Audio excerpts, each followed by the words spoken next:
ওয়াদার খারাপ, ওয়াদারের অবস্থা খারাপ। মাছ অনেক বোট হারিয়ে গেছে কিন্তু খবর পাইনি।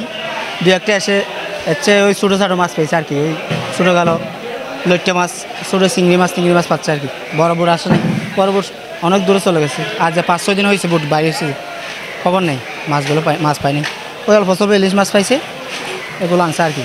এগুলো আইনে বিক্রি করছে। বোটের লস, অনেক লস। ওয়াদার খারাপ, সিঙ্গেল আছে তো তুফান সিঙ্গেলে বোট বাইরে হতে পারে নাই। অল্প স্বল্প বাইরে হচ্ছে, অনেক দামের মাছ। 1500-1600 টাকা করে ইলিশ মাছ বিক্রি হয়। যে মাছ 800-700 বিক্রি হবে সেই মাছ 1500 টাকা কিনে খাইতে হয়, কারণ অবস্থা খারাপ। দিছি ওই হিসাবে বোট মাছ আনতে পারে নাই। সাগরের অবস্থা বেশি খারাপ, আর তাছাড়া টিকে থাকা খুব গিয়ার মধ্যে আছে।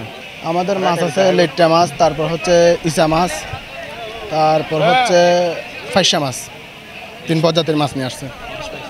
ইলিশ খুবই অল্প, যেগুলো আমরা জাটকা বলি এগুলো কয়েকটা। দাম খুবই কম, বাজার তুলনায় দাম কম। এখন পর্যন্ত যেগুলা কক্সবাজারে যেগুলো বোট ঢুকছে এগুলোর অবস্থা খুবই খারাপ, মানে বাজার খরচ তোলাও অসম্ভব।